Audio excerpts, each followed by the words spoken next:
Bonjour à tous et bienvenue dans ce Morning Bull Live. Nous sommes le 6 août 2024. Le 6 août 2024, le lendemain d'une énorme claque qu'on n'avait plus vue depuis un bon moment. Il faut dire qu'on est noyé dans un rallye boursier absolument phénoménal. Du coup, ça nous avait fait un peu oublier le fait qu'on pouvait aussi baisser. Donc hier, on a bien compris, on s'est pris une belle claque en général. Plus sur les marchés asiatiques que sur les marchés européens et encore plus sur les marchés asiatiques que sur les marchés américains. Mais l'un dans l'autre, on s'en sort relativement pas mal. Panique, pas panique, récession, pas récession, c'est les grandes questions du moment. On va essayer d'y répondre calmement ce matin puisque finalement, il n'y a pas beaucoup d'autres nouvelles que le fait que hier, on s'est pris une claque monumentale et que ce matin, le Nikkei est en hausse de 10% déjà.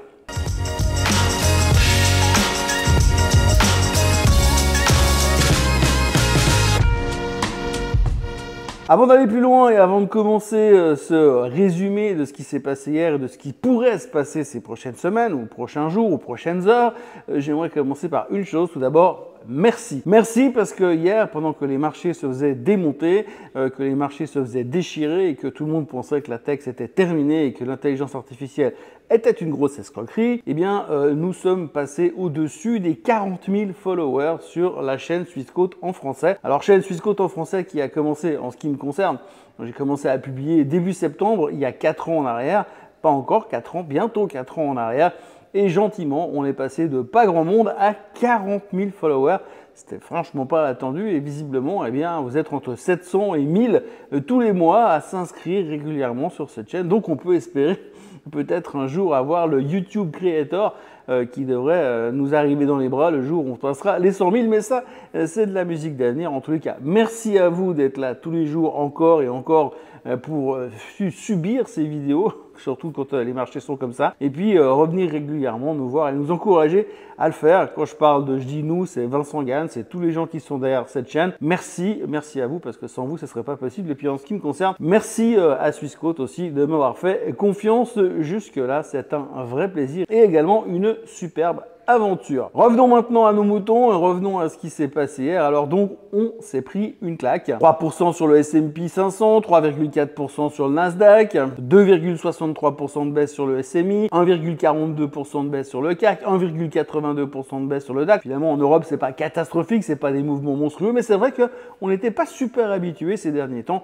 à subir ce genre de mouvement. Donc, grosse claque sur les marchés financiers. Le Bitcoin s'est fait démonter. On est allé chercher nettement en dessous des 52 000 à un moment, je crois, sur le Bitcoin. Les crypto-monnaies se sont fait massacrer. Tout ce qui était risqué s'est fait démonter. La tech s'est fait avoiner. Nvidia a perdu plus de 6%, bien qu'à un moment donné, elle perdait plus de 10% et que malgré tout, on arrive quand même à terminer au-dessus des 100 $. Ça, c'est un signe. Apple s'est fait démonter, mais terminer en baisse de moins de 5% l'un dans l'autre. Donc, on voit quand même durant la séance, eh bien, les gens ont quand même évité de paniquer à l'extrême puisque la plupart des titres de référence, les Magnificent Seven, même si on ne compte plus les milliards qui se sont volatilisés durant la séance d'hier, eh bien, les Magnificent Seven ne se sont pas sortis si mal que ça. On notera aussi Google qui a perdu plus de 4% sur la séance d'hier, qui a perdu un procès antitrust contre le département de la justice pour avoir payé Apple et pour devenir le moteur de recherche principal des iPhones. Eh bien, malgré tout ça, Google ne perdait que 4% et rebondissait après la séance de 1,6% ou 1,3%. Apple est également en rebond après la séance, Nvidia reprenait 3% après la séance, et malgré tout ça, malgré le fait que pendant quelques instants on s'est dit la bulle de l'intelligence artificielle est en train d'exploser, eh bien on a quand même pas mal de gens qui sont venus nous dire non, ça n'est pas en train d'exploser, c'est juste un passage obligé comme dans toutes les nouvelles technologies qui se développent, il y a des corrections et il faut savoir en profiter. D'ailleurs hier soir, puisqu'on parle d'intelligence artificielle, il y a Palantir qui est quelque chose qui est en périphérie de l'intelligence artificielle. Palantir a sorti des très bons chiffres avec des commentaires dithyrambiques de la part du CEO. Le titre prenait 12% after close, donc on voit que notre folie de l'intelligence artificielle eh bien, n'est pas encore complètement terminée et c'est pas une petite baisse des marchés asiatiques qui vont nous faire douter à ce point-là. Marchés asiatiques qui, comme je le disais ce matin, ont déjà rebondi de 10% sur les 12 perdus hier, ce qui va quand même plutôt pas mal. D'ailleurs, puisqu'on parle de rebond, le S&P 500 a déjà indiqué en hausse de 1,5% ce matin, très tôt. Quand je parle de ce matin très tôt, je parle de 5 heures ce matin. Mais l'un dans l'autre, on voit que les choses sont en train de vouloir déjà retourner. Donc la grande question finalement qu'on doit se poser aujourd'hui, c'est Que s'est-il passé? Mais avant toute chose, on va essayer de remettre les choses un tout petit peu en perspective. Tout d'abord, il faut savoir que quand on a des journées de panique comme hier, parce que oui, c'était une forme de panique, quand vous avez la vol qui monte à 64%, vol qui est déjà redescendu à 38 entre deux et qui devrait être divisé probablement par 2 dans la journée, eh bien, on peut appeler ça des journées de panique. Les gens ont peur. Toutes nos belles convictions qu'on avait ces derniers mois se sont envolées en quelques instants. Il y a une forme d'angoisse. Mais ce qu'il ne faut pas oublier non plus, c'est que si on regarde dans l'histoire, les corrections de 10 à 15% par rapport au plus haut, ça arrive quand même régulièrement. Ça arrive plus ou moins tous les 30 mois. Tous les 30 mois, eh bien, on a ce genre de correction. C'est pas tous les 30 mois exact, c'est en moyenne. Tous les 30 mois, on a quand même ce genre de correction qui nous tombe sur la tête. Donc, c'est pas quelque chose qui n'arrive pas. Simplement, c'est quelque chose qu'on a tendance à oublier très rapidement parce que finalement, c'est que 10 ou 15% et que généralement, c'est récupéré assez rapidement. Et cette statistique, elle remonte sur 200 ans. Alors, je dis pas que les 100 premières années sont très fiables, mais les 100 dernières années sont plutôt représentatives de la réalité des marchés. Et au milieu de ces corrections de 10 à 15%, on a toutes les 4 corrections, plus ou moins quelque chose qui correspondrait à un bear market, une grosse correction, un crash, peu importe comment on veut dire ça. Mais un bear market se produit et là, cette fois, c'est un peu plus que 10 ou 15%. Et à chaque fois qu'on a un bear market, on connaît les statistiques, il faut environ entre 18 mois et 6 ans pour tout récupérer. Récemment, c'était plutôt 18 mois que 6 ans. Mais l'un dans l'autre, on voit que c'est quelque chose qui arrive régulièrement, sauf que comme on a une mémoire de poisson rouge, on a tendance à s'en souvenir que très rarement. Donc voilà, ça arrive, c'est des choses qui se produisent, surtout après un bull market comme on vient de vivre depuis le mois d'octobre. Je ne vais pas vous ressortir tous les chiffres parce que vous les connaissez aussi bien que moi. Le marché a rebondi de manière massive en pariant sur une baisse des taux qui assez logiquement va se produire au mois de septembre. Donc en résumé, si vous êtes un investisseur long terme et si on arrête simplement trader pour jouer dans les 12 prochaines minutes, on devrait plutôt voir ça comme une opportunité d'achat et une opportunité pour se repositionner pour l'avenir. Même si cette baisse d'hier n'est que le début d'une baisse qui va nous emmener en bear market et on va avoir une baisse un peu plus importante que ça, l'un dans l'autre, de toute manière, on sait que dans les 18, 24 mois, les 3 ans, on aura tout récupéré. Donc oui, vous me direz, c'est pas rigolo d'avoir un portefeuille en baisse sur les 3 prochaines années, mais il faut simplement remettre en perspective le fait que ce genre de situation, ça se produit et c'est ce qui s'est produit hier. Ce qui est assez intéressant à observer ce matin également, c'est qu'on est dans un mode enquête. On est en mode NCIS, les gens sont en train de chercher la raison de la baisse et pourquoi est-ce que tout d'un coup ça a baissé aussi violemment. Alors il y a les usuels suspects, c'est l'arrivée de la récession éventuelle. Ça, on a vu les chiffres économiques qui sont en train de ralentir aux États-Unis, qui nous font craindre cette possibilité de récession. On a le carry trade. Donc le carry trade, c'est quoi? Pour résumer ça en 12 secondes, c'est aller emprunter de l'argent dans une monnaie qui est à des taux d'intérêt extrêmement bas, en l'occurrence le yen, pour aller replacer cet argent dans une monnaie qui a des taux d'intérêt extrêmement hauts, en l'occurrence le dollar. Résultat, quand tout d'un coup vous avez des taux d'intérêt sur le yen qui remontent et des taux d'intérêt sur le dollar qui baissent, forcément les gens démontent les positions et ça crée des mouvements un petit peu erratiques sur les marchés financiers et tout spécifiquement sur les monnaies. Résultat, ça peut être une des raisons. Ça peut être une des raisons, mais en même temps, on a l'impression qu'il y avait plusieurs conjonctions qui se rejoignaient hier et que finalement, entre la récession américaine, le début de la saison de la baisse des taux aux États-Unis, le changement de cycle de baisse des taux américains, l'explosion éventuelle d'une bulle technologique et les décisions de Powell qui ne sont pas simples à prendre, et bien forcément, on avait un mélange explosif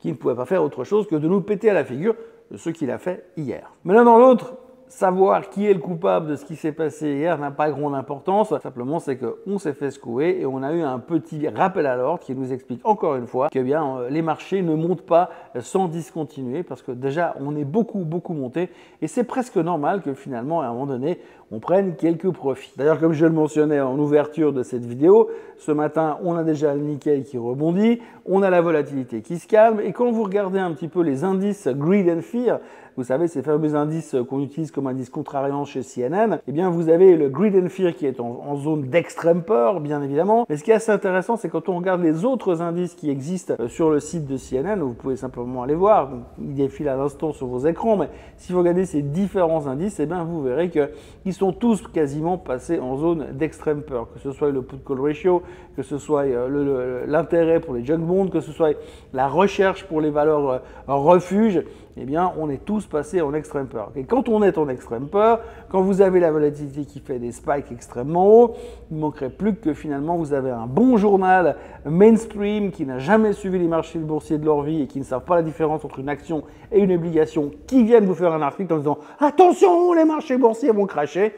et finalement, vous avez un point de support pour commencer à racheter le marché. Un des thèmes que vous pourrez trouver dans les médias financiers actuellement, c'est la probabilité d'un meeting exceptionnel de la Fed pour couper les taux tout de suite pour empêcher la catastrophe.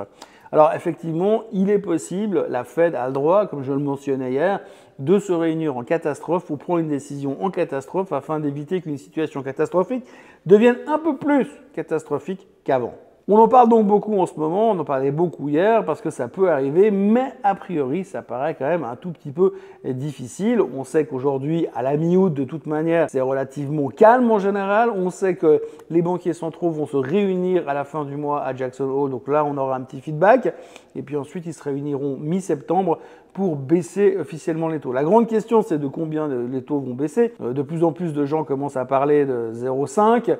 Il y en a même qui commencent à articuler un 0,75 pour soutenir l'économie, pour empêcher l'entrée en récession. Mais n'oublions pas non plus que la problématique de l'inflation n'est pas réglée. L'inflation va mieux depuis quelques temps, mais si on baisse les taux brutalement, elle pourrait aussi repartir. Et ça, c'est pas ce qu'on aimerait non plus. D'ailleurs, M. Powell est dans une situation absolument détestable. Aujourd'hui, personne n'aimerait dans cette situation-là.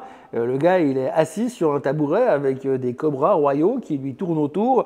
Il a un pistolet sur la tempe, une corde au cou, et il doit prendre une décision. Et peu importe la décision qu'il va prendre, a priori, de toute manière, ça va lui retomber dessus parce que ce sera de sa faute. Donc si récession arrive, c'est de sa faute parce qu'il n'aura pas agi assez vite. Si l'inflation repart, c'est de sa faute parce qu'il n'aura pas fait ce qu'il fallait faire pour empêcher le redémarrage de l'inflation. Bref, de toute manière, ce sera de sa faute. Et je pense que jamais personne viendra lui dire « Bravo Jérôme, tu as fait ce qu'il fallait ». Ou alors peut-être dans 10 ans, mais dans 10 ans, ce ne sera plus tellement son problème. D'ailleurs, pour faire un petit peu le point statistique, si on regarde dans le passé, depuis 1987, la Fed est intervenue plus ou moins 7 fois en catastrophe pour baisser les taux et pour sauver le marché. La première fois, eh bien, c'était lors du Black Monday en 87. Et ils sont intervenus le lendemain. Ils ont encore intervenu une deuxième fois au mois de janvier 88. Ça, c'était la première fois depuis 87 qu'ils intervenaient hors meeting. Ils sont revenus intervenir par surprise en 1990 lors du début de la guerre du Golfe et le début d'une récession qui commençait à se pointer. Puis Greenspan est arrivé en 1998 pour sauver les marchés de la débâcle du fonds LTCM. C'était d'ailleurs la première fois qu'on entendait parler du put de la Fed et c'est la première fois qu'on a compris que finalement les banques centrales étaient nos amis et qu'ils étaient là pour empêcher les marchés de baisser.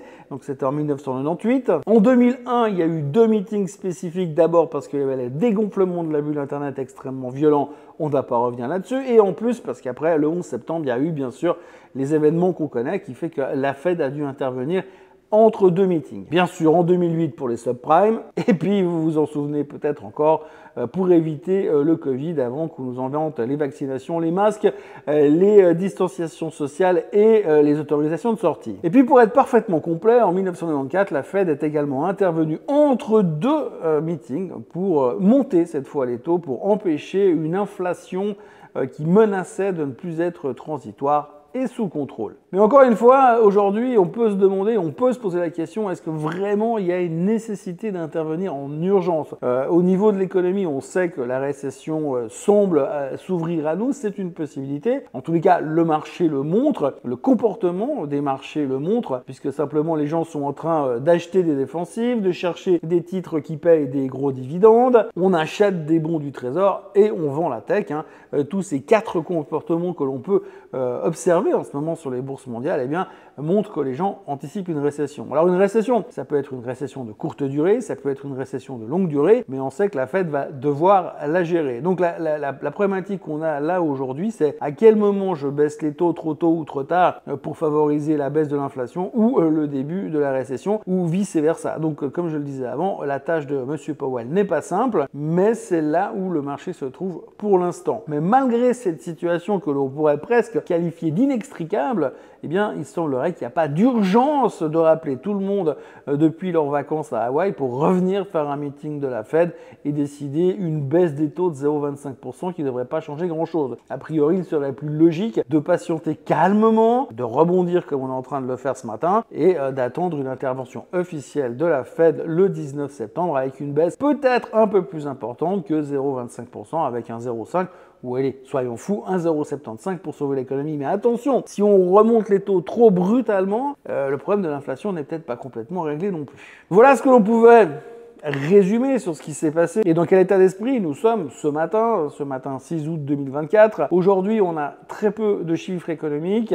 On aura des publications qui vont continuer, bien sûr. Aujourd'hui, on aura Uber ce matin avant l'ouverture, on aura Airbnb après la clôture, et puis surtout, on aura Supermicro aussi après la clôture. Alors, Supermicro, ça sera très intéressant puisque après Nvidia, c'est le trade sur l'intelligence artificielle. Donc, on aura encore l'occasion d'en reparler, mais c'est un petit peu les points d'achoppement de ces prochaines heures. Pour l'instant, le Bitcoin remonte, les cryptos remontent, les futurs sont en hausse. Et puis finalement, on a l'impression que cette crise de panique qu'on a eue en ce lundi matin, 5 août, semble déjà se résorber. Mais ne vendons pas la peau de l'ours avant de l'avoir tué. Le Nikkei n'a pas encore terminé sa séance à l'heure où je vous parle, donc tout est encore possible. Mais en tous les cas, on voit quand même que rebond il y a et excès de panique peut-être il y a eu hier.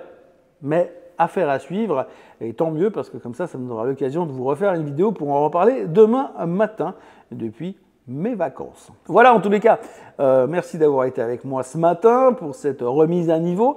Merci d'être 40 000 à venir le faire d'ailleurs. Passez une excellente journée. N'oubliez pas de vous abonner bien sûr à la chaîne Swissquote en français, de liker cette vidéo, de la partager. D'ailleurs, merci encore parce que hier je crois qu'on est à plus de 14 000 vues sur la vidéo d'hier. Et donc ça fait plaisir et ça fait chaud au cœur et ça m'a donné une bonne raison de savoir pourquoi je m'étais levé au milieu de la nuit pour essayer de répondre à quelques questions sur ces marchés financiers qui sont en mode canicule en ce moment. Voilà, passez une excellente journée et moi je vous retrouve demain matin pour un nouveau Morning Bull Live. Soyez forts et à demain. Bye bye.